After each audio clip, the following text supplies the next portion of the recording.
amados, nós já temos visto já que a Epístola de Hebreus é um grande elo que o Senhor nos concedeu entre o Antigo Testamento e o Novo Testamento.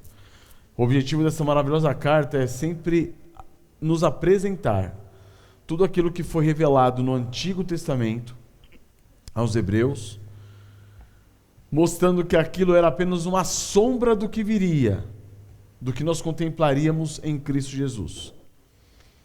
Então, a Epístola de Hebreus, ela nos retrata a centralidade de Cristo Jesus no decorrer da história da humanidade, desde a criação até a manifestação do Cordeiro de Deus, o Senhor Jesus Cristo.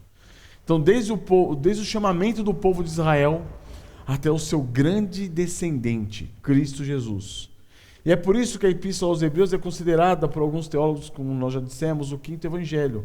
Porque enquanto Mateus, Marcos, Lucas e João retratam o cumprimento das profecias referente à vinda do Messias, tratando da encarnação dele, da vida dele, do ministério dele, da morte dele, da ressurreição dele, da ascensão dele aos céus, o livro de Hebreus vai tratar da continuidade ministerial, do ministério sacerdotal de Jesus Cristo nos céus. Ele continua nos céus, intercedendo por nós, onde ele está à direita do Pai, intercedendo por aqueles que ele comprou com o seu próprio sangue. Então o autor de Hebreus queria que nós compreendêssemos, irmãos, essas verdades, todas elas se cumprindo em Cristo Jesus, nosso Senhor. Nós não podemos perder isso de vista. Por quê? Porque o autor de Hebreus escreve a carta aos Hebreus no momento em que eles estavam passando por grande perseguição. Eles estavam sofrendo grande perseguição, grande tribulação, por conta de sua fé em Cristo Jesus. E aí acontece, o autor de Hebreus queria que eles compreendessem o grande prejuízo que eles teriam se eles abandonassem a fé e voltassem ao judaísmo. Se eles abandonassem a essência que era Cristo e voltassem para as sombras. Porque o que vinha do Velho Testamento eram sombras que apontavam para a realidade, o Ser Supremo, essa realidade muito superior, que é quem? A pessoa bendita do nosso Senhor Jesus Cristo. Então, com isso, o autor mostra aos Hebreus que retroceder dessa realidade, dessa verdade, que é Cristo, e voltar para as sombras, era o quê? Apostasia. Era negação da fé. Era retroceder, voltar ao que você tinha antes. Ele está falando assim, isso é de um prejuízo eterno. É essa a preocupação do autor de Hebreus, mostrando aos hebreus que tinham crido no Senhor Jesus Cristo, que eles voltarem às sombras seria um prejuízo eterno para a vida deles. Então é devido a isso que o autor de Hebreus, ele magnifica essa carta, apontando toda a centralidade do texto para Cristo Jesus. E aí nesses primeiros capítulos da carta, nós vimos o quê? Que o Senhor Jesus, ele é maior que os profetas, que o Senhor Jesus é maior que os anjos, que o Senhor Jesus é maior que Moisés, ele é maior que Arão, ele é maior que o próprio sacerdócio levítico. E hoje nós vamos mostrar que Jesus era maior do que o próprio Josué, que é o povo que conduz, que é o líder que conduz o povo à terra prometida, a Canaã. Lá, Deus já havia prometido para o seu povo descanso naquela terra prometida, certo? E nessa manhã nós vamos ver que há um descanso muito maior do que aquele prometido para o povo de Israel, quando eles entraram na terra de Canaã. Há um descanso que está centralizado em Cristo Jesus, porque é nele que nós temos a promessa do verdadeiro e eterno descanso de Deus para os seus santos. Sendo assim, nessa manhã, irmãos, eu queria tratar sobre esse descanso eterno em 3 pontos, em 3 momentos. Primeiro, vou falar da promessa que deve vir acompanhada do quê? Da fé. Segundo, falar que existem 2 descansos que são tipológicos, que eles apontam para o verdadeiro descanso. E por fim, eu quero falar sobre esse real e verdadeiro descanso. Então vamos ler essa passagem de Hebreus, capítulo 4, a partir do versículo 1 até o verso 13. Temamos, portanto, que, sendo-nos deixada a promessa de entrar no descanso de Deus, suceda parecer que algum de vós tenha falhado. Porque também a nós foram anunciadas as boas novas, como se deu com eles, mas a palavra que ouviram não lhes aproveitou, visto não ter sido acompanhada pela fé naqueles que a ouviram. Nós, porém, que cremos, entramos no descanso, conforme Deus tem dito: assim jurei na minha ira, não entrarão no meu descanso. Embora certamente as obras estivessem concluídas desde a fundação do mundo, porque, em certo lugar, assim disse, no tocante ao sétimo dia, e descansou Deus no sétimo dia de todas as obras que fizera. E novamente, no mesmo lugar, não entrarão no meu descanso. Visto, portanto, que resta entrarem alguns nele,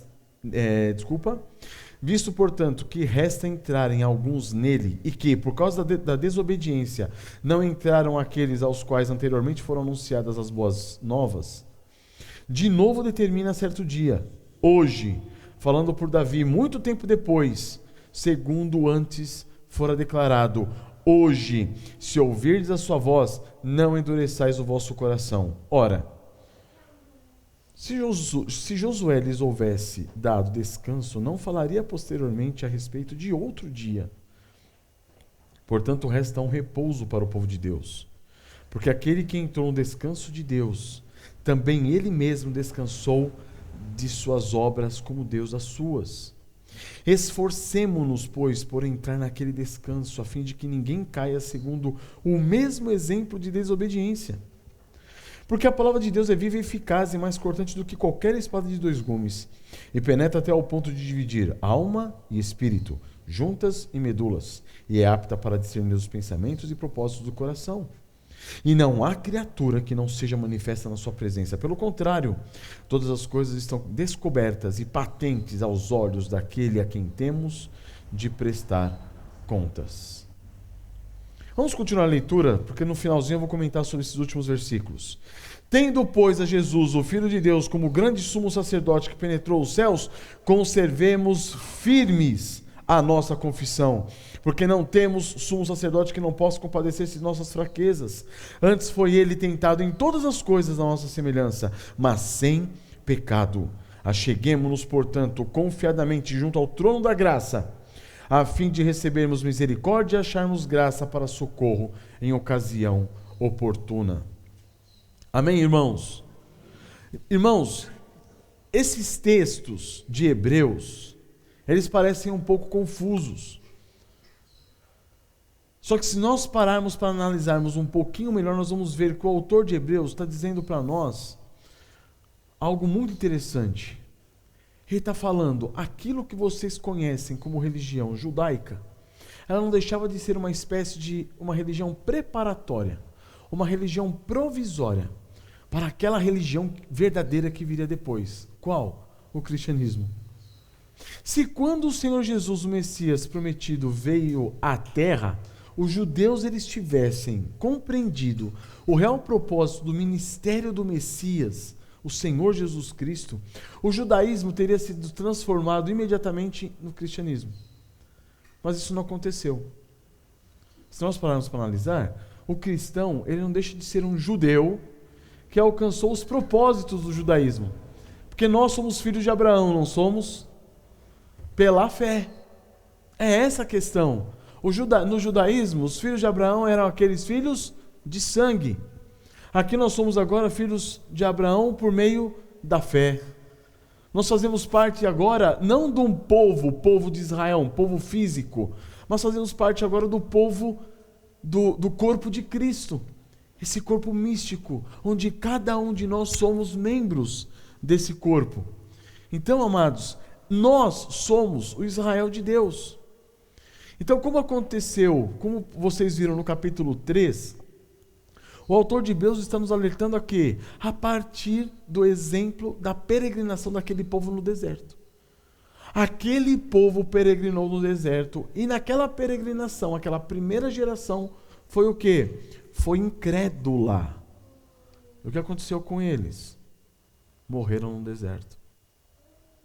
Por que disso? Porque nós, o Israel de Deus, nós temos muito que aprender com aquele povo. Às vezes a gente olha para Israel e fala assim, nossa, que povo incrédulo. Nossa, que povo rebelde. Nossa, que povo de coração duro. Aquele povo, irmãos, é uma mera ilustração do que nós somos. Nós somos iguaizinhos àquele povo. E se você for sincero contigo mesmo, e você parar para analisar, você vai ver que você age dia a dia, igualzinho àquele povo. Nós agimos assim, todos nós, infelizmente.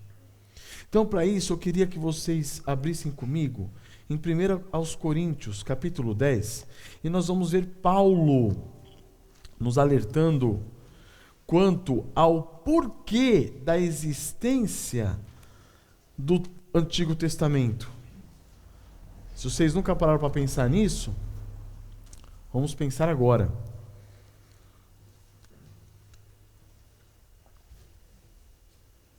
1 aos Coríntios capítulo 10. Em 2 momentos Paulo vai dizer o porquê que toda essa história de Israel foi relatada a nós. Por quê? Vocês sabem dizer o porquê? Vamos entender aqui.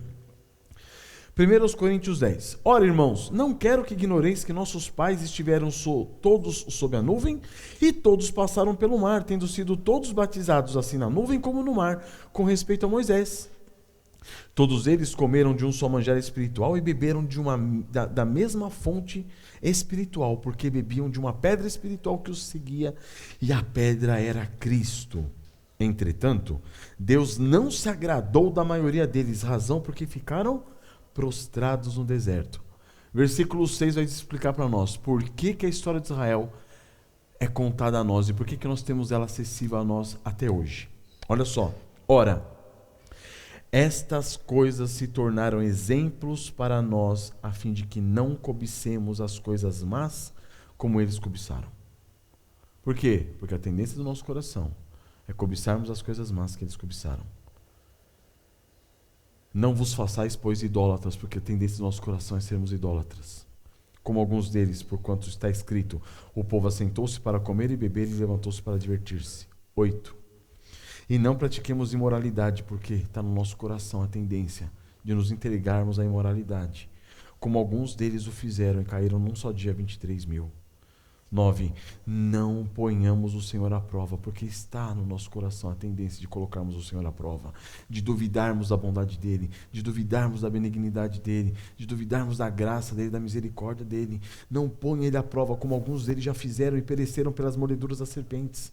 E 4, não murmureis, porque está no nosso coração a tendência de murmurarmos, reclamarmos na nossa vida daquilo que Deus tem nos concedido diariamente. Porque tudo Ele nos dá para o nosso benefício. Tudo. Não murmureis, como alguns deles murmuraram e foram destruídos pelo exterminador. Agora o versículo 11 vai reforçar o porquê que a história de Israel chegou até nós hoje. 11. Estas coisas lhe sobrevieram como exemplos e foram escritas para advertência nossa de nós outros, sobre quem os fins dos séculos têm chegado. É advertência para você, advertência para mim, advertência para nós. Porque nós agimos igualzinho àquele povo. O nosso coração é idêntico daquele povo. E aí olha o que ele fala no versículo 12, que interessante. Aquele, pois, que pensa estar de pé, veja que não caia. Por quê? Porque essa mensagem, essa advertência não é para o ímpio, essa advertência é para o cristão. Certo? Era o povo de Deus que tinha sido libertado do Egito e estava peregrinando na terra. E aí a gente fala assim, mas pastor, calma aí, a salvação não é eterna? É eterna para aquele que realmente lançou sua confiança em Cristo Jesus. Porque muitas vezes a gente pode achar que a gente creu no Senhor Jesus Cristo. A gente muda algumas coisinhas da nossa vida, começa a frequentar a igreja, e no decorrer da nossa peregrinação nesse deserto, desse mundo, a gente está vivendo uma vida do quê? De ímpio. Quem disse que você foi salvo? Você está indo para o inferno. É essa a advertência. Então a advertência de Paulo aqui no capítulo 10, a advertência do autor de Hebreus no capítulo 3 e 4, são advertências contra a apostasia. Muitas vezes nós que cremos na salvação eterna, e ela é eterna, a gente acaba esquecendo que existe também a apostasia. A apostasia é para aquele povo que diz estar de pé, mas não está cuidando e está caindo. Nós somos alertados contra a apostasia, porque nós podemos nos enganar, achando que nós estamos descansados em Cristo, e nós estamos descansados na nossa idolatria. Nós estamos descansados na nossa imoralidade. Nós estamos descansados na nossa incredulidade, colocando Deus à prova. Nós estamos descansados na nossa murmuração, reclamando daquilo que Deus tem concedido a nós. Percebem? Então a história de Israel foi narrada, irmãos, pelo Senhor para que descrevesse a realidade do nosso coração. E para que a partir daí nós entendêssemos que os pecados deles, daquele povo, eram os mesmos pecados que nós enfrentamos hoje.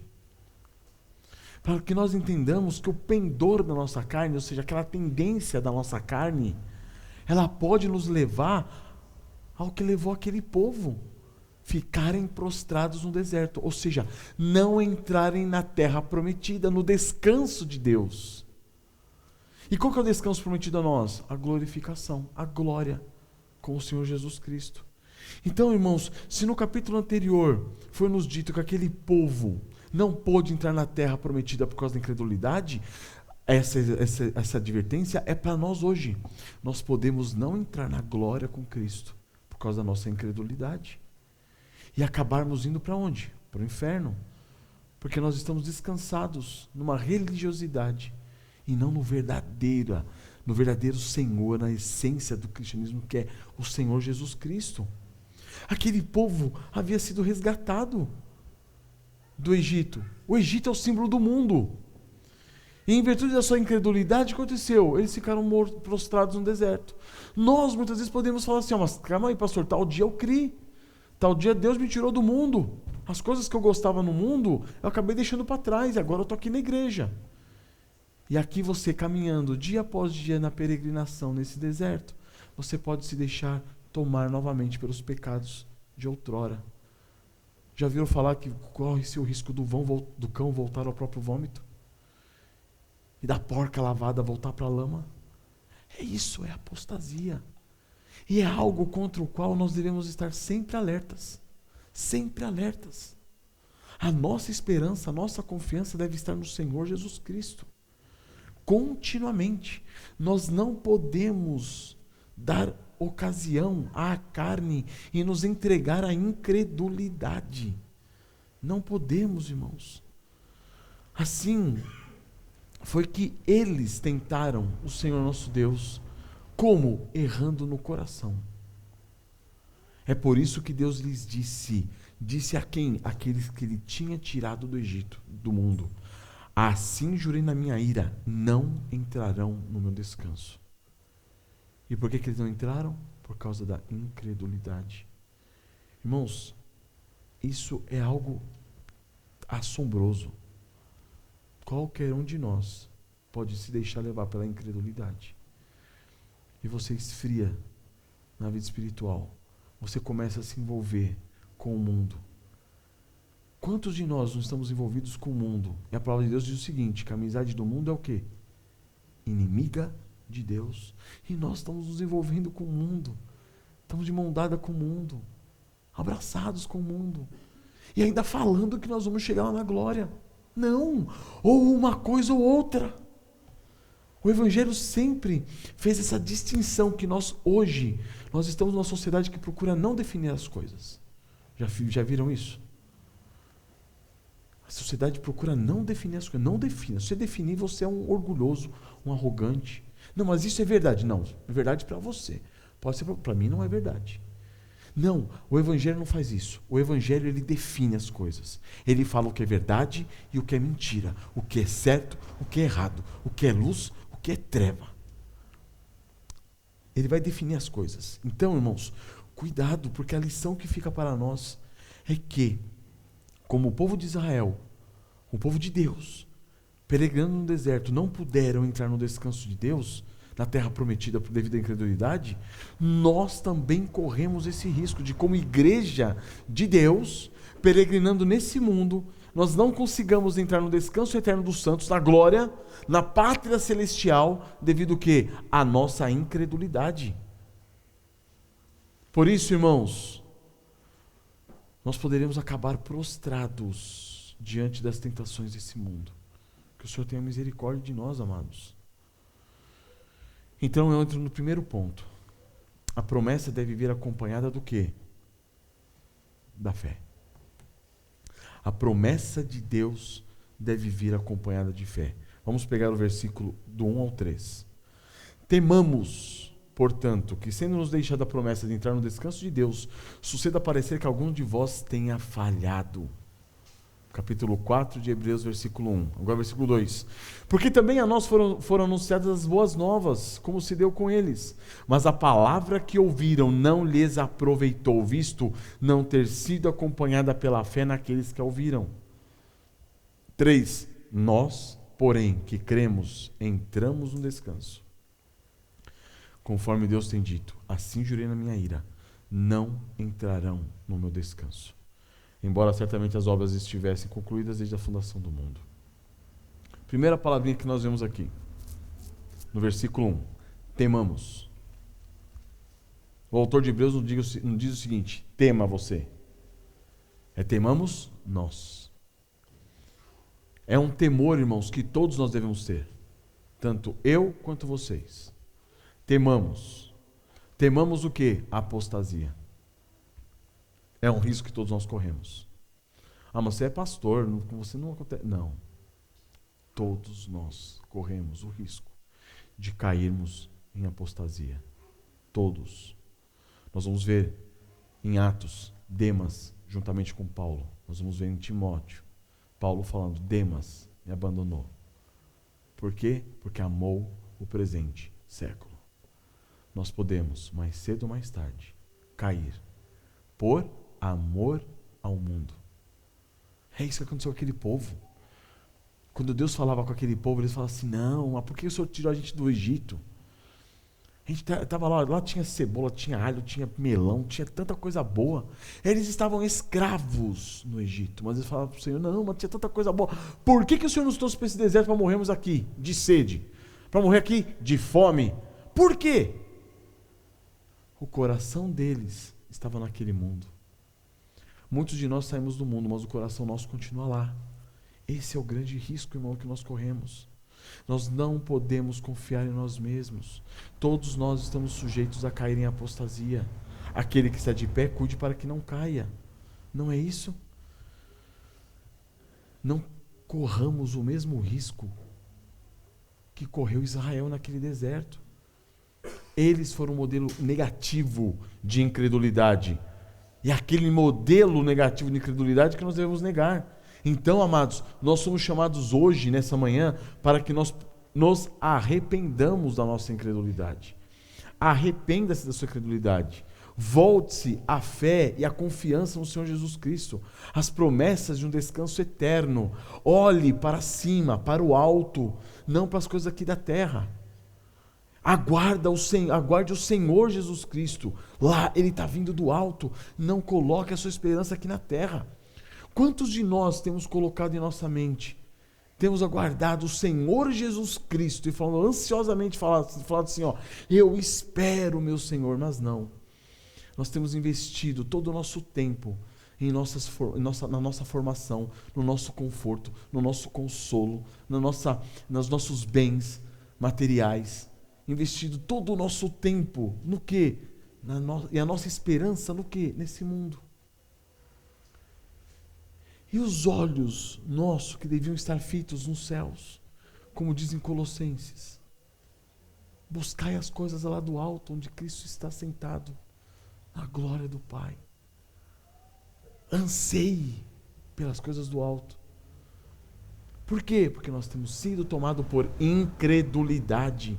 Então arrependamos-nos, irmãos, porque sendo nos deixada a promessa de entrar no descanso de Deus, foi-nos dada uma promessa. Foi-nos dada uma promessa. Temamos, porquanto que, sendo-nos deixada a promessa de entrar no descanso de Deus, suceda parecer que algum de vós tenha falhado. Olha que risco, irmãos. Suceda parecer que alguns de vós tenha falhado. O autor de Hebreus está falando assim, parece que alguns de vocês falharam na fé. Vocês estão cogitando em voltar para o judaísmo. Ele está dizendo aos hebreus. É como se ele estivesse dizendo para nós, parece que vocês estão falhando. Vocês estão muito envolvidos com o mundo. O que está acontecendo com a causa de Cristo, com o evangelho do nosso Senhor Jesus Cristo? Vocês têm anunciado o evangelho para aqueles que estão à sua volta? Vocês têm colaborado com a expansão do evangelho, com o avanço do reino de Deus, com a edificação do corpo de Cristo? Quanto você tem se envolvido com a igreja? Quanto você tem se envolvido com os irmãos? Quanto você tem se envolvido com o evangelho? Quanto isso tem tomado conta do seu ser? E o autor de Hebreus está dizendo para você, cuidado, para que não suceda parecer que alguns de vocês tenham falhado. Alguns de nós estamos falhando. Estamos falhando. Eu já disse várias vezes lá na nossa igreja, falei o seguinte, uma pessoa que é militante do aborto, ela não para. Ela não para. Ela está lutando pelo aborto dia e noite. Uma mulher que é militante do feminismo, ela não para. Ela está militando pelo feminismo dia e noite. Estão percebendo? Um esquerdista que é militante da esquerda, ou até mesmo um de direita, conservador, que é militante do conservadorismo, eles não param. Estão aí lutando. E nós que somos cristãos? A igreja é só no domingo. A minha vida, eu milito pela minha vida. É o meu serviço, é a minha casa, é a minha esposa, meu marido, meus filhos. É isso que me importa agora. É a minha vida profissional. Mas e o cristianismo? É disso que o autor de Hebreus está falando. Se vocês estivessem crendo no Senhor Jesus Cristo, se Ele fosse o tudo da vida de vocês, vocês não teriam tempo agora, mesmo diante da provação, da perseguição e da iminência de morte, de falar assim, não dá mais para mim o cristianismo, vou voltar para o judaísmo. Não. O autor de Hebreus está falando, vocês não fariam isso. Mas por que isso aconteceu? Porque no 2 está falando o seguinte: porque também a nós foram anunciadas as boas novas, como se deu com eles. Ou seja, o evangelho que foi pregado para mim, foi pregado para eles. O evangelho que foi pregado para nós é o mesmo evangelho que foi pregado para eles. Só que o que aconteceu com eles? Mas a palavra que ouviram não lhes aproveitou, visto não ter sido acompanhada pela fé naqueles que a ouviram. Faltou o quê? Fé naquela palavra que havia sido anunciada. Para nós, falta muitas vezes o quê? Fé na palavra que nos está sendo anunciada. Se houvesse fé, nós nos apegaríamos, e Cristo Jesus seria o nosso tudo. Irmãos, ler a palavra de Deus, ouvir a palavra de Deus, ouvir boas pregações, pregações bíblicas, estar numa igreja bíblica, ouvindo pregações centradas em Cristo, isso não quer dizer nada. Às vezes a gente bate no peito e fala assim, a nossa igreja é diferente das demais. Nós somos os mesmos, irmãos. Nós somos os mesmos. Os mesmos. Nós somos iguaizinhos às pessoas que estão aí fora. Nós somos iguaizinhos os incrédulos. Somos iguaizinhos o povo de Israel. Somos iguaizinhos. Nada disso pode nos conduzir ao descanso de Deus. Nenhuma pregação pode conduzir você ao descanso de Deus. Nenhuma palavra do evangelho, nenhuma evangelização, nada que possa vir ao seu ouvido pode te conduzir ao descanso de Deus se não vier acompanhado de fé no Senhor Jesus Cristo. Então, o centro da nossa vida é Cristo Jesus. É isso que o autor de Hebreus está apontando. Mas alguém vai dizer para mim assim, mas pastor, a fé não vem pelo ouvir ou ouvir a palavra de Deus? Sim. Sim. Mas a palavra de Deus anunciada àquele que não tem fé, ela só servirá para condenação. Por isso que a palavra de Deus é comparada com uma espada de 2 gumes. Um gume ela corta salvando, o outro gume ela corta condenando. E a quem que ela condena? Aquele que ouviu a palavra e essa palavra não foi acompanhada por fé. É a esse que ela condena. Então, se é uma bênção nós lemos a palavra do Senhor, que é uma bênção para quem tem fé. Para quem não tem fé, é um meio de condenação. Percebe, irmãos? Então a palavra, quando ela encontra respaldo da fé implantada no coração daquele que crê, esse vai crer.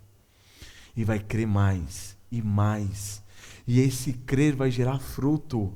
Lembra que Tiago fala? Que uma fé sem obras é morta? Como você pode dizer que você tem fé se as pregações que você ouve não te transformam, você não gera fruto em cima dela? Tem sido pregações mortas? Não, às vezes as pregações são muito boas, bíblicas. Quem está morto? O meu coração. O meu coração está sendo disciplinado, está sendo admoestado, sendo exortado e não reage. Se você pega uma planta e joga água, ela vai se alimentar daquela água. Vai beber aquela água, vai se nutrir com aquela água, vai se manter viçosa. Se você jogar adubo, vai surtir efeito. Ela vai receber aqueles nutrientes e ela vai crescer. Por que nós, domingo após domingo, semana após semana, recebendo nutrientes da palavra de Deus, muitos de nós não estamos crescendo espiritualmente? Já parou para pensar nisso aí? Por quê? Será que não é porque nós estamos recebendo tudo isso com o coração incrédulo e não está surtindo efeito, não está frutificando? Esse é um risco que nós corremos, irmãos. É por isso que no versículo 3 ele diz o seguinte: nós, porém, que cremos, entramos no descanso, conforme Deus tem dito, assim jurei na minha ira, não entrarão no meu descanso. Então, uma vez que nós tenhamos crido verdadeiramente no Senhor Jesus Cristo, nós entramos nesse descanso. É um descanso presente. É um descanso presente. Aquele descanso que é eterno, mas ele começa onde? Aqui, agora. Por que ele começa aqui agora? Por causa do que o Senhor Jesus disse. Aquele que crê em mim tem a vida eterna. Não é aquele que crê em mim vai ter vida eterna. Ele tem. Esse descanso, então, ele é para agora. Ele é um descanso imediato para aquele que crê no Senhor Jesus Cristo. É aquele que sabe que suas obras não vão levar ele a lugar nenhum. Por isso que ele descansa na obra de Cristo. É aquele que sabe que seus méritos só podem conduzi-lo ao inferno. É por isso que ele descansa nos méritos de Cristo. É aquele que sabe que não tem nada que ele possa fazer para mudar a si mesmo. Por isso que ele descansa na obra justificadora de Cristo em favor dele. E descansando em tudo isso, é por isso que agora ele levanta e ele trabalha pelo Evangelho. Ele batalha pelo Evangelho. Ele luta pelo Evangelho. Ele corre pelo Evangelho.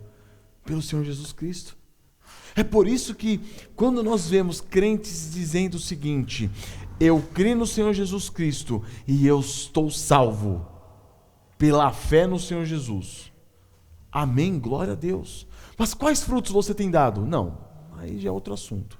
Eu só estou aguardando o dia que o Senhor vai vir me buscar. Calma aí.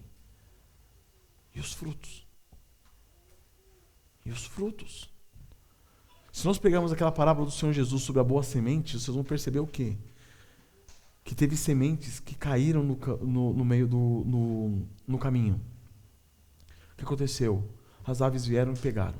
Sementes caíram entre as rochas, entre as pedras. Elas brotaram, cresceram, germinaram, começaram a tomar um certo tamanho, começou a tribulação, o calor do sol queimou elas e elas morreram. É disso que o autor de Hebreus está falando para os hebreus. Está falando que vocês germinaram, vocês creram, vocês começaram a crescer. Só que está vindo as tribulações, estão fazendo o quê? Estão desistindo. Só que a partir disso tem uma outra semente que ela cai no meio dos espinhos. Vocês lembram disso? Essa germina, nasce, cresce, começa a se desenvolver, mas ela não gera fruto, porque os cuidados deste mundo não permitem que ela gere fruto. Irmãos, sabe quem é essa semente? O povo de Israel que ficou prostrado no deserto. A gente acha que a gente pode ser crente mundano. A gente vem naquela concepção de que existe o crente mundano e o crente mais santo. O crente mais santo é aquele que está mais devotado ao Evangelho. E o crente mundano é aquele que, sabe, nos trancos e barrancos, ele vai chegar no céu. Não existe isso, não. Não existe. Tiago fala, fé sem obras é morta. Aquela plantinha que caiu no meio dos espinhos, ela não germinou, ela não frutificou. Percebam. Qual que frutificou? Aquela que caiu em terra boa. E aquela frutificou a 30, 60 e 100 por um. O que significa isso? Tem alguns de nós que frutifica pouquinho, mas frutifica. A 30 por um. Tem outros que frutificam a 60 por um. A 100 por um. Não estou falando aqui que o crente verdadeiro é aquele crente tipo Spurgeon, Jonathan Edwards. É o crente Calvino, o crente Lutero. Não. Não. Mas o crente tem que frutificar. O crente frutifica. Se você foi liberto por Cristo, você descansa em Cristo. Você tem em Cristo o seu alvo. Você tem em Cristo o seu tudo. Ele é o seu tudo. Ele é o seu descanso. E aqui agora eu quero entrar no segundo ponto, mostrando para vocês dois descansos tipológicos. E os dois que apontam para Cristo. E é aqui que a gente começa a achar um pouquinho mais estranha aqui a argumentação do autor de Hebreus. Ele diz, no finalzinho do versículo 3, embora certamente as obras estivessem concluídas desde a fundação do mundo, porque em certo lugar assim disse, no tocante ao sétimo dia, e descansou Deus no sétimo dia de todas as obras que fizera. 5, e novamente, no mesmo lugar, não entrarão no meu descanso. Aqui o autor de Hebreus, irmãos, está fazendo menção ao descanso da criação. Esse é o primeiro descanso que nós vemos na palavra de Deus. É um descanso tipológico, que aponta para um descanso real, verdadeiro. No ato da criação, é dito que no sétimo dia Deus descansou de toda a sua obra, que como Criador tinha feito. Nós sabemos que Deus não se cansa, certo? Não está falando aqui que Deus estava fisicamente cansado, tanto porque Deus é espírito. Quando a gente vai para Gênesis, abram comigo Gênesis capítulo 1, versículo 31.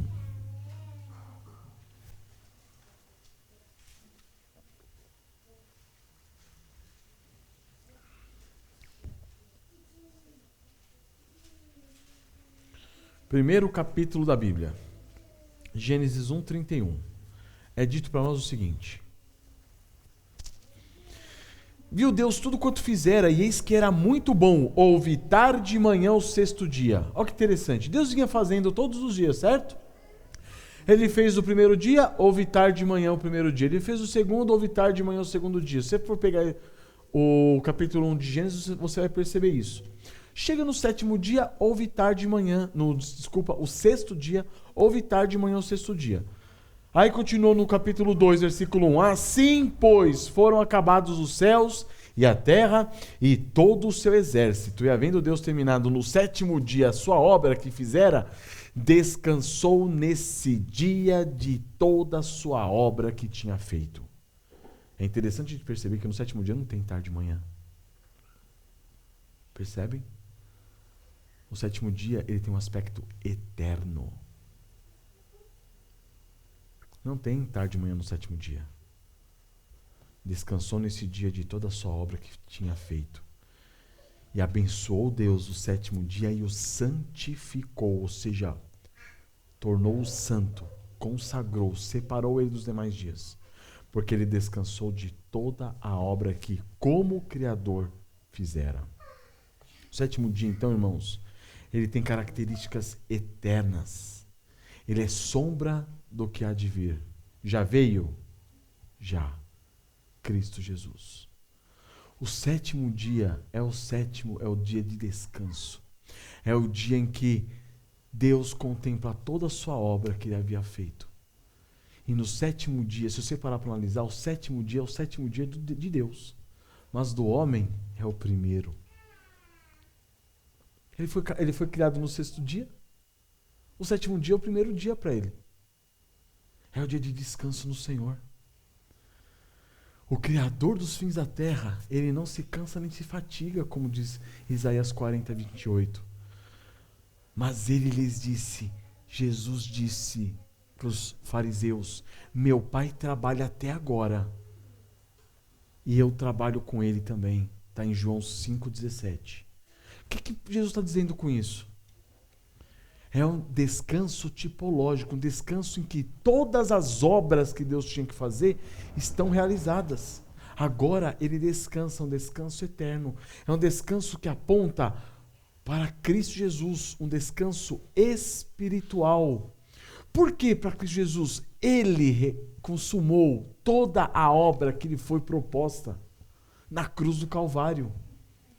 Se nós pararmos para analisar, irmãos, quando da queda, o homem, ele se tornou uma outra criatura, distinta daquela que Deus tinha criado. Deus criou o homem de uma maneira perfeita. Depois da queda, ele se tornou o quê? Pecador. A obra de Cristo salvação é uma obra de recriação do ser humano. Porque nós estávamos mortos em nossos delitos e pecados. Correto? Estávamos mortos.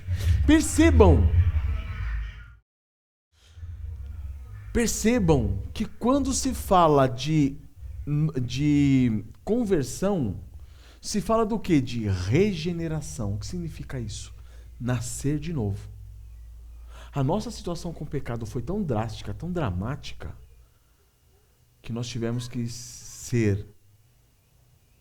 Nós estávamos mortos, fomos desconsiderados e fomos refeitos em Cristo Jesus. Foi uma obra de recriação. Cristo Jesus na cruz nos recriou espiritualmente.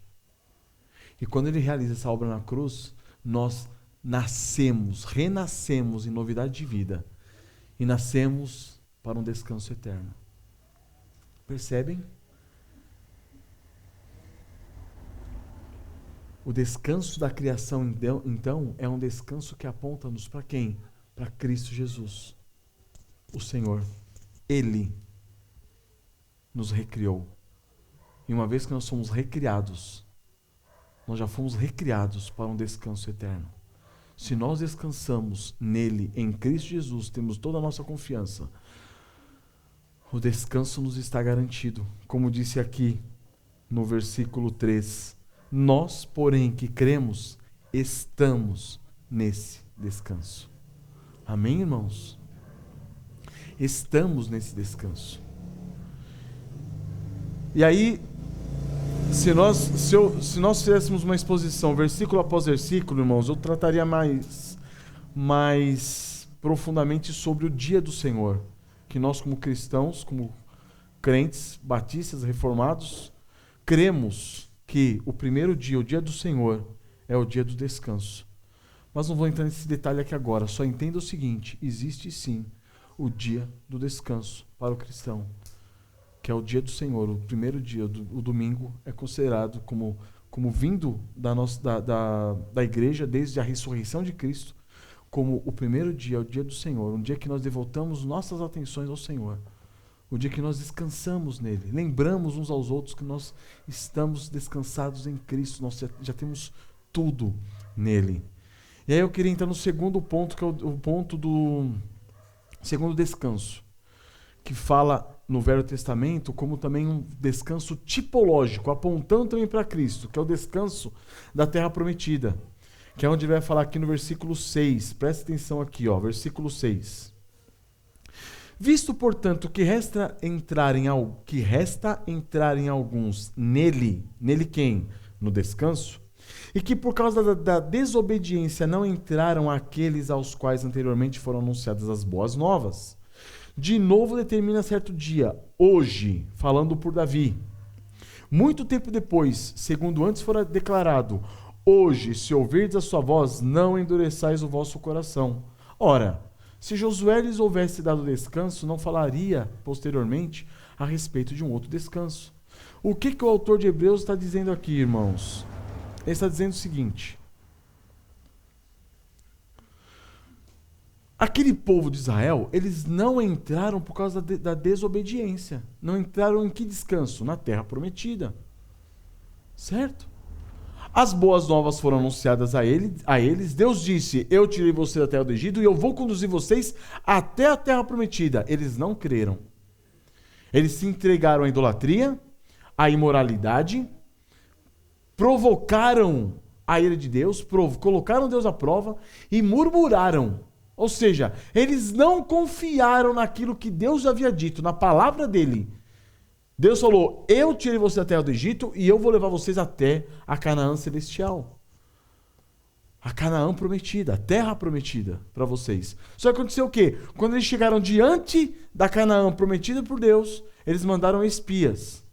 E eles confiaram mais no quê? Na palavra dos espias que difamaram a terra do que na palavra do Senhor, que havia dito que aquela terra era boa e mandava dela leite e mel. O que aconteceu com esses homens? Diante dessas boas novas anunciadas, eles não creram. Eles desobedeceram. Por isso determina certo dia, ó, versículo 7. De novo determina certo dia. O que ele está dizendo com isso? Mas o povo, depois do entrou na terra de Canaã, entrou. E eles não gozaram daquele descanso que Deus tinha prometido a eles? Sim, mas em parte, porque aquele descanso era tipológico, apontava para algo muito superior. Porque se aquele lá fosse o descanso real, não tinha por que Davi, depois, isso está falando no versículo 7, de novo determina certo dia, hoje falando por Davi, muito tempo depois, ou seja, cerca de 500 anos depois, por meio de Davi, Davi vai e escreve o Salmo 95. Abram comigo no Salmo 95.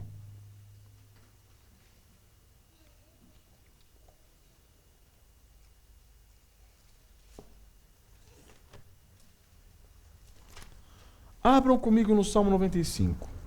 Eles já estavam na terra prometida, eles já estavam lá. Há quase que 500 anos dentro daquela terra. Cerca de 500 anos lá dentro. Eles já estavam aproveitando do descanso que Deus tinha prometido a eles. Só que aqui no capítulo, no Salmo 95, olha que interessante. Davi vem e traz novamente essa mesma exortação. No versículo 7, Ele é o nosso Deus, e nós, povo do seu pasto, e ovelhas de sua mão. Hoje, se ouvirdes a sua voz, não endureçais o coração como em Meribá, como no dia de Massá no deserto, quando vossos pais me tentaram pondo-me à prova. Olha que interessante, no versículo 7 ele diz, Ele é o nosso Deus, nós somos o seu povo, nós somos o rebanho do seu pasto, nós somos as ovelhas do seu pasto, nós estamos na mão dele. Só que ele vem e nos adverte, olha só, parece que não tem lógica isso, não tem lógica. Como que nós somos ovelhas? E ele está exortando, hoje, se ouvir sua voz, não endureçais o vosso coração. Porque é para nós essa exortação. Porque muitas vezes nós achamos que estamos descansados nas mãos do Senhor, mas nós não estamos frutificando, nós não estamos vivendo uma vida santa e piedosa. Isso não condiz com aquilo que você professou lá atrás. A fé real e verdadeira, ela tem que frutificar. É por isso que Davi de novo exorta o povo dizendo, hoje se ouvis a sua voz, não endureçais o vosso coração. Versículo 10. Durante 40 anos estive desgostado com essa geração e disse, é povo de coração transviado, não conhece os meus caminhos, por isso jurei na minha ira, não entrarão no meu descanso. Então o que o autor de Hebreus está falando é o seguinte, se o descanso prometido na terra de Canaã fosse o descanso verdadeiro, real, palpável, não teria por que Davi falar novamente desse descanso. Davi já estaria gozando, desfrutando desse descanso. Por que Davi fala novamente desse descanso? Porque aquele descanso, tanto da criação, quanto o descanso da terra prometida, estão apontando para um descanso maior, que esse descanso que Davi está falando. Que é esse descanso que o autor de Hebreus puxa. Ele traz lá do Salmo 95 e está falando para o povo, para os hebreus que tinham crido no Evangelho, no Senhor Jesus Cristo. Está falando assim, ó, vocês ouçam, cuidado, Hoje vocês estão ouvindo a voz do Senhor. Não endureçam o vosso coração. Não ajam de maneira perversa, ímpia, incrédula. Não desconfiem da graça e da misericórdia do Senhor. Se vocês estão sendo perseguidos por causa do Evangelho, glorifiquem a Deus por isso. Mas está doendo? Que doa. As promessas são maiores do que a dor que você está sentindo agora. Mas eu vou morrer. Morra. Depois da morte você vai estar na glória com Cristo. As promessas são muito maiores do que o que você está passando agora. É isso que o autor de Hebreus está dizendo aos hebreus que estavam querendo apostatar da fé. É isso que o autor aos hebreus está dizendo para nós. Ele está dizendo para nós. Aquele descanso não era um descanso completo. Nós temos um descanso completo esperando por nós. A entrada na terra de Canaã não era a concretização final da promessa. Não era. Não era. Existe um real e verdadeiro descanso para o qual esses descansos lá de trás apontam. E é para esse descanso que nós vamos entrar agora. Vamos falar agora sobre o descanso verdadeiro, o terceiro ponto. Após observarmos então, irmãos, esse descanso da criação e esse descanso da terra prometida, nós vemos no versículo 9 o verdadeiro descanso. Ele está falando aqui, o autor de Hebreus está dizendo para o povo de Israel, para os hebreus, está falando, não pensem que Josué concedeu para vocês o descanso verdadeiro. Existe um outro Josué. Existe um Josué real e verdadeiro. Um Josué para qual aquele Josué apontava. Então, o impressionante dessa carta, irmãos, é justamente isso. É o autor de Hebreus pegar e falar assim, ó, tudo aquilo que foi realidade para os nossos pais, tudo aquilo só apontava para quem é superior, o Senhor Jesus Cristo. Moisés, vocês se dizem aí, ó, seguidores de Moisés, tem Cristo Jesus que é maior que Moisés. Vocês se dizem aí, seguidores de Arão, o sacerdote, tem alguém que é maior que Arão. Vocês aí, ó, falam de Josué que colocou, inseriu vocês na terra prometida. Tem alguém que é maior que Josué. É nesse ponto que ele fala, Jesus é maior que Josué. E aí no versículo 9 ele fala, resta, portanto resta um repouso para o povo de Deus. O autor de Hebreus está dizendo, se vocês aprenderam muito sobre o sábado, como descanso dos judeus, vocês aprenderam muito sobre o descanso da terra prometida, mas ainda resta um descanso que vocês não estão reconhecendo, um descanso ao qual vocês não estão se atentando. E é interessante, irmãos, porque no versículo 9, quando fala aqui de repouso, perceba que ele não usa a palavra descanso, ele usa a palavra repouso. E aqui o autor, os tradutores fizeram questão de passar essa palavra repouso para nos dar a ideia do quê? Do repouso sabático, descanso sabático. Essa palavra traduzida do grego vem da palavra sábado. É um repouso sabático. Resta um repouso sabático para o povo de Deus. Resta ainda um descanso para nós. É por isso que o Senhor Jesus Cristo vem em Mateus 11, 28, e ele diz, vinde a mim, todos vós que estáis cansados e sobrecarregados, e eu vos aliviarei. Quem é o nosso sábado, irmãos? Cristo Jesus. Ele é o nosso repouso. Ele é o nosso descanso. Mas é interessante que Jesus não fala assim, agora, ó, gozem da salvação, porque a glória espera vocês. Tomai sobre vós o meu jugo. Existe um jugo, o jugo de Cristo. Existe um trabalho. Esse descanso não está falando de inatividade. Esse descanso está falando de libertação. Libertação da escravidão. Hoje você não é mais escravo. O escravo não tem descanso. O escravo não tem repouso. O escravo trabalha dia e noite. E se o seu amo, o seu senhor, permite que ele descansa é só para recarregar as baterias para ele continuar trabalhando no dia seguinte. Então não tem um descanso do tipo, vou trabalhar para o meu, para mim. Não, o escravo, ele não trabalha para si, ele trabalha para o seu senhor. Um trabalho compulsório, um trabalho que não tem descanso, um trabalho que não tem trégua, um trabalho escravo. É disso que Jesus está falando. Mas como vocês já sabem, nós não fomos chamados para inatividade. Nós fomos comprados por um outro Senhor. Um Senhor justo, um Senhor perfeito, um Senhor bondoso, um Senhor misericordioso, um Senhor que nos ama. Então ele fala o seguinte: venha para mim, então você vai trabalhar. Mas calma aí, esse trabalho é suave, esse jugo é leve. E Jesus fala, porque sou manso, aprendei de mim, porque sou manso e humilde de coração, e achareis descanso para a vossa alma. Jesus está falando assim, descanse em mim, enquanto você trabalha por mim. Descanse em mim, enquanto você trabalha querendo mais de mim. Descanse em mim, enquanto você guerreia querendo mais de mim. Enquanto você corre querendo mais de mim. É isso que Jesus está falando. Por isso que ele conclui esse trecho de Mateus 11, 28 a 30, dizendo, porque o meu jugo é suave e o meu fardo é leve. Aquele que está debaixo do senhorio de Cristo, o descanso dele é trabalhar para o seu Senhor. Olha que formidável. Se você acha que trabalhar para Cristo é pesado, tem alguma coisa errada. Você não veio para o Senhor Jesus Cristo ainda. O seu amor, o seu coração ainda está no mundo.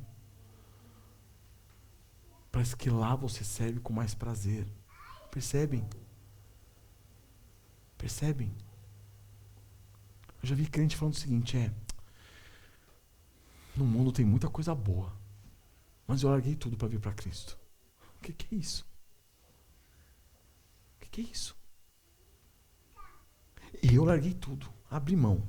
Nossa, como eu gostava de um sambinha no final de semana, de uma cerveja.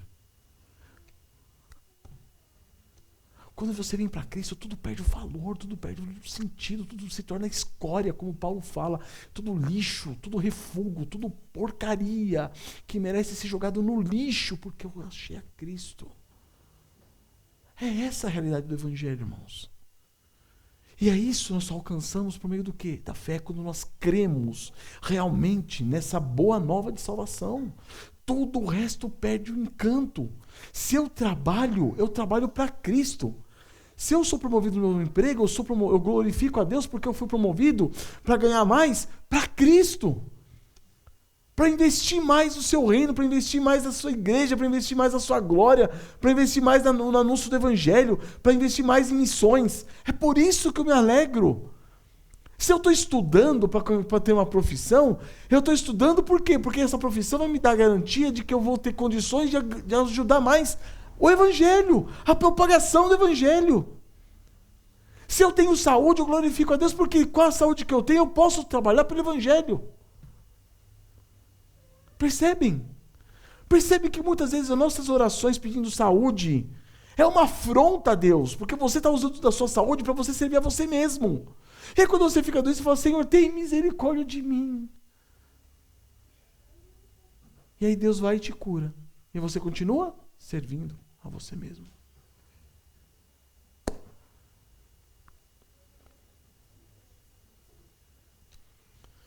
É desse modo, irmãos, que nós podemos alcançar esse descanso quando nós lançamos sobre Cristo Jesus toda a nossa confiança, quando nós cremos única e exclusivamente nele para a salvação das nossas almas, não por nossas obras, não pelos nossos esforços, não pelos nossos merecimentos, mas quando nós cremos totalmente nele. Nós adentramos nesse descanso confiando plena e exclusivamente no Senhor Jesus Cristo, ansiando mais por Ele, desejando mais Ele. É somente pela fé em Cristo, irmãos, que nós podemos descansar verdadeiramente das nossas obras. E aí nós trabalhamos com todo gozo, com toda alegria, com todo prazer, para que Cristo seja conhecido. Paulo fala, eu me gastei e sempre me deixarei gastar por amor de vós e do Evangelho de Cristo Jesus. Aí nós nos gastamos e nos deixamos gastar com o maior prazer, irmãos. Só que tem um ponto aqui interessante, né? Aqui eu venho falando, né? É que é somente pela fé. Como que nós adentramos esse descanso? Somente pela fé em Cristo Jesus. É por isso que o autor de Hebreus fala no versículo 3. Volta ao versículo 3 do capítulo 4. Nós, porém, que cremos, entramos nesse descanso. Nós entramos no descanso. Quem que entra no descanso? Aqueles que creem. Como que eu posso entrar nesse descanso? Crendo. Como que nós vimos que o povo de Israel não entrou no descanso? Não crendo. Pela incredulidade. E, consequentemente, o que vem na sequência da incredulidade? A desobediência. Pega o capítulo 3, os últimos versículos, versículo 18. Olha o que fala no versículo 18 do capítulo 3. E contra quem jurou que não entrariam no seu descanso, senão contra os que foram o quê? Desobedientes. Essa tradução desobediente, se você for pegar no grego, ela serve também para incrédulo. Ele poderia ter dito aqui assim, ó. A quem jurou que não entraria no seu descanso, senão os que foram incrédulos? É a mesma coisa. E aí você continua. Vemos, pois, que não puderam entrar por causa da incredulidade. Incredulidade gera o quê? Desobediência. Fé gera o quê? Obediência. Por isso que fé sem obras, ela é morta. Uma fé que não gera obediência, ela é morta. A fé só é verdadeira, real, vívida, quando ela gera obediência. Está vendo como muitos de nós têm se enganado? Eu falo por mim. Eu fui educado desde pequenininho de que a salvação era por fé e de que a salvação é eterna. Glória a Deus por isso, ela é eterna. Quando você está em Cristo. Porque às vezes a sua fé não é fé no Senhor Jesus Cristo. É fé em você mesmo. É fé na sua religiosidade. É fé na igreja. É fé nos irmãos. Não é uma fé centralizada em Cristo. Porque não é uma fé que gera obediência.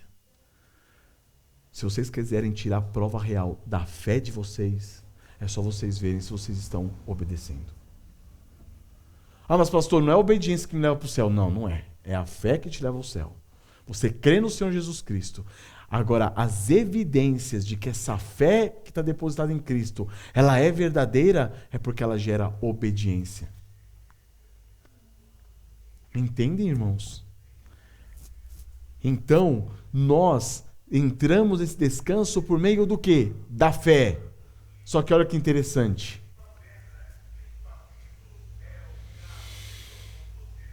No versículo 11, que é o próximo versículo, é dito o seguinte: esforcemo-nos, pois, por entrar naquele descanso. E agora? Você entra no descanso pela fé, como está falando no versículo 3, ou você tem que se esforçar para entrar no descanso, como está no versículo 11? E agora? Quem consegue me explicar? Porque eu não entendi, não. Quem consegue me explicar? Não parece que tem alguma coisa errada? Não tem nada errado aqui. É aquilo que eu acabei de falar. Se você creu, você obedece. Então eu estou falando, esforce-se para você continuar obediente. Porque a obediência é uma decisão que nós devemos tomar. A partir da fé que nós temos, é uma decisão que nós devemos tomar. Sabe o que é obediência? Deixa eu tentar explicar para vocês o que é obediência. Quem tem filho pequeno sabe. Nós que já fomos crianças, todos nós sabemos. Você estava querendo ir lá, jogar, brincar, se divertir, e a sua mãe fala assim, não, volta aqui. Vai lá arrumar a sua cama. Depois você vai lá brincar. O que você faz? Você deixa a sua vontade de lado e você obedece a sua mãe. Não é isso, Samuel? Certo? É assim. Isso é obediência. A obediência é você pegar a sua vontade e deixá-la de lado e submeter à vontade daquele que lhe ordenou. O que é obediência, então? Quando você vai lá para Jesus, Jesus fala assim, aquele que quer ser meu discípulo, negue-se a si mesmo, toma a sua cruz e me siga. O que é isso? Negar a si mesmo é você pegar a sua vontade, deixá-la de lado e se submeter à vontade de Cristo. Isso é obediência. Então, a obediência nós podemos ligar ela à mortificação. Quando você está ensinando os seus filhos a obedecerem, você está ensinando os seus filhos a se mortificarem. A eles entenderem que a vontade deles não importa diante da sua vontade enquanto pai e enquanto mãe. A obediência, então, para nós, é nós entendermos que a nossa vontade não importa diante da vontade de Deus. Ah, mas não interessa eu. Interessa eu. Quem é você? Quem é você? Não interessa a sua vontade. Não importa o que você quer, o que você não quer. Então o que o autor de Hebreus está falando aqui é o seguinte: esforce-se, mortifique-se, deixe a sua vontade de lado e viva de modo condizente com essa fé que você professa. Você não professa crer em Cristo? Professo. Então, obedeça a Cristo. Já teve caso de chegar para irmãos e falar assim: calma aí, você não chama o Senhor Jesus Cristo de seu Senhor? Sim. Então se submeta a Ele. O que adianta você falar Senhor, Senhor? Em teu nome não fizemos maravilhas, então nós fizemos milagres, expulsamos o demônio? Aí chega naquele dia, Jesus vai falar o quê? Apartai-vos de mim, vós que praticais a iniquidade. Vocês vivem fazendo o que vocês querem. O que dá na louca da sua cabeça. O que dá na louca do seu coração. E você acha que vivendo dessa forma você está indo para o céu? Não. Você vai chegar lá, o Senhor Jesus vai falar assim: não vos conheço. Apartai-vos de mim, vós que praticais iniquidade. O Evangelho, irmãos, é um chamado à obediência, sim. Não obediência para você ganhar salvação. A gente sai para evangelizar, namorar de vez em quando, e você fala para a pessoa assim: você vai para o céu? Ah, vou. Por quê? Porque eu tenho sido obediente. Eu tenho ido na igreja? Não, isso não é. A obediência não te garante o céu. Quem te garante a glória, a eternidade, é Cristo Jesus. E a partir dessa fé que você tem no Senhor Jesus Cristo, a evidência de que essa fé é verdadeira, aí você vai viver uma vida de obediência, uma obediência submissa, uma obediência sujeita, dependente do nosso Senhor Jesus Cristo. Certo? Então, essa evidência da fé salvadora é o que concede a nós o que? Descanso. Descanso. Você se esforça para ser agradável a Ele, em obediência a Ele. Por quê? Porque Ele é o seu Senhor, Ele te comprou com o seu precioso sangue. Ele te inseriu na família de Deus. Você não vê mais Deus como juiz, agora você vê Deus como um pai. E você diz: ah, papai. Foi por Cristo Jesus que você recebeu todas essas bênçãos espirituais nas regiões celestiais em Cristo. Então, glorifique a Ele vivendo uma vida de sujeição e submissão a Ele. Entenderam? Por isso que ele diz: esforcemo-nos, pois, por entrar naquele descanso, a fim de que, olha só, ninguém caia segundo o mesmo exemplo de desobediência. Não caia nesse exemplo de desobediência. Esforce-se para ser um servo obediente ao seu Senhor. Um servo que obedece por amor. Já leram essa parte? Aqui me falta tempo. Teria muita coisa para falar aqui. Mas no Velho Testamento tem a história daqueles homens judeus que quando eles entravam em grandes dívidas, ele não podia pagar suas dívidas, o próprio judeu se vendia para o seu irmão como escravo. Só que tinha um período que ele podia servir como escravo. Depois tinha o ano do jubileu, onde essa pessoa ele ganhava a sua liberdade. Só que tinha senhores judeus, senhores hebreus, que eles eram tão piedosos que os seus servos não queriam mais deixar de servi-los. A sociedade coloca para nós a ideia de escravidão somente do lado negativo, mas existe um lado positivo de escravidão. Se a gente parar para analisar, nós somos escravos de Cristo. Quando Paulo fala, eu, Paulo, servo de Cristo, ele está falando, eu, Paulo, escravo de Cristo. Porque existia o Senhor, que era o Senhor santo e piedoso. E tem leis em Levíticos que diz o seguinte, se o escravo quer continuar, não quer a sua liberdade, não quer a sua alforria, ele quer continuar servindo o seu Senhor, por amor, tinha um ritual onde o escravo colocava a orelha na verga da porta, era pregado um cravo e marcada a orelha dele, e a partir daquele momento ele ia servir o seu Senhor por amor, porque ele gostava de viver servindo o seu Senhor. É assim que nós servimos a Cristo. Nós somos servos, escravos de Cristo, mas escravos por amor. Você tem trabalhado por esse Senhor a quem você ama?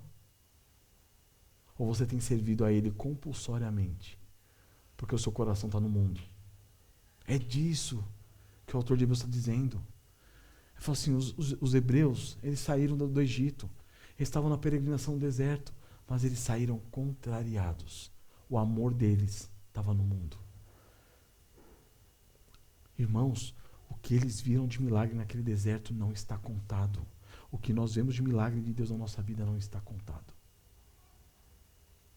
E o que não nos permite amar a Cristo e servi-lo por amor? Essa é a nossa praga dessa incredulidade. Arrependamos-nos, irmãos, dessa incredulidade. Creia na palavra do Senhor. É por isso que na sequência do versículo 11 ele diz, porque a palavra de Deus é viva e eficaz. Por que ele vai falar agora da palavra de Deus? Eu sempre me questionei. Por que esse versículo que é tão conhecido, tantas pessoas sabem ele até de cor, falando das escrituras, da palavra de Deus, por que ele vem nesse momento, nessa hora? Por quê? Porque quem desobedece, desobedece a uma ordem, a uma palavra. Não é isso? Não é isso? A incredulidade te faz desobediente. Desobediente a quê? Aquela palavra que foi te dada. Por quê? Porque você não creu. Você não creu. Se viesse uma pessoa correndo daqui,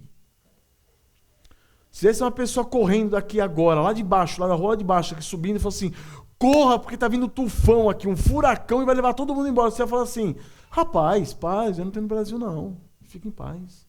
Você não ia acreditar na palavra dele. Não acreditando na palavra dele, você não ia obedecê-lo. Você não ia correr. Você não correndo, você continua aqui. Então a incredulidade, ela tem um objetivo. Que é o quê? Ela vai contra aquela palavra que lhe foi anunciada. As boas novas são anunciadas. Você não creu. Você fez pouco da palavra. Quando ele fala, porque a palavra de Deus é viva e eficaz e mais cortante do que qualquer espada de 2 gumes, e penetra até o ponto de dividir alma e espírito, juntas e medulas, e é apta para discernir os pensamentos e o propósito do coração, ele está falando o seguinte, submeta-se à palavra. Ela te disseca. É ela que mostra quem você é. Essa palavra, ela é viva. Essa palavra, ela é eficaz. Ela transforma. Se você não foi transformado, arrependa-se, volte para o Senhor e fala, Senhor, transforma-me. Faça-me ver a grandeza da Tua palavra. Confiar completamente em Ti. Descansar, obedecendo a Tua palavra. É isso que o autor de Hebreus está dizendo para nós. E ela é tão perscrutadora, irmãos, que não há quem fuja da presença dessa ação perscrutadora dela. Olha o que falou no versículo 13. E não há criatura que não seja manifesta na sua presença, pelo contrário. Todas as coisas estão descobertas e patentes aos olhos daquele a quem temos de prestar contas. Irmãos, essa palavra, ela nos disseca. Nessa manhã nós fomos dissecados.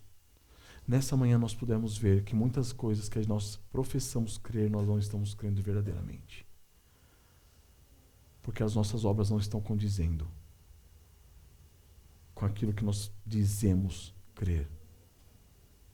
Não condizem. Então arrependa-se. Arrependa-se. A palavra de Deus sempre traz consigo essa expressão hoje. Hoje, se ouvirdes a minha voz, não endureça o seu coração. É hoje. Analisa hoje. Ore hoje ao Senhor. Fala, Senhor, sonda o meu coração. Vê se há em mim algum caminho mau. Conduza-me pelo caminho eterno. Não deixe-me viver enganado na religiosidade vã, fútil, inútil. Que eu creia mesmo em Cristo, que eu descanse mesmo em Cristo, que eu me volte mesmo para Ele. É isso que nós devemos fazer quando? Hoje, se ouvirdes a sua voz, não endureça o seu coração. Fala, Senhor, eu quero crer. Eu quero ser quebrantado, eu quero ser humilhado na tua presença, eu quero ter o coração contrito. E depois disso, irmãos, que eu não vou poder tratar, vai ficar para o próximo pregador. Versículo 14. Aí ele vai mostrar quem é o nosso Senhor Jesus. Descansa nele. Olha o que é dito aqui, ó. Tendo, pois, a Jesus, o Filho de Deus, como grande sumo sacerdote que penetrou os céus. Irmão, se você crê no Senhor Jesus Cristo, ele é seu sumo sacerdote. Você tem um sumo sacerdote do lado do Pai, à destra do Pai. Conserve firme a sua confissão. Agarre-se em Cristo. Pegue-se, afirme-se nele. Porque não temos um sacerdote que não possa compadecer das nossas fraquezas. Ou seja, o Senhor Jesus Cristo sabe das fraquezas que você passa hoje. Como Deus sabia das fraquezas daquele povo no deserto. Só que o Senhor estava pronto sempre a ajudá-los. Levou a eles, tirou a água da rocha. Deu pão por meio do maná. Mandou codornizes. Sustentou aquele povo no deserto. Vocês imaginam o lugar que não tem de onde você tirar sustento? E Deus sustenta uma multidão de milhões de pessoas no deserto durante 40 anos. Deus está te sustentando. É isso que o autor de Hebreus está falando. Então, confia nele. Você está com fraqueza, você tem caído no pecado, arrependa-se e volte-se para Cristo. É só isso. Creia nele, descanse nele, busque a ele. Antes foi ele tentado em todas as coisas a nossa semelhança, mas sem pecado. Acheguemo-nos, portanto, confiadamente junto ao trono da graça, a fim de recebermos misericórdia e acharmos graça para socorro em ocasião oportuna. Amém, irmãos? Achega-se a Cristo. Vá até o Senhor Jesus Cristo. Descanse nele. Não tem outro meio, irmãos. Não existe outro meio. Hoje, se ouvir a sua voz, não endureçam o vosso coração. Amém?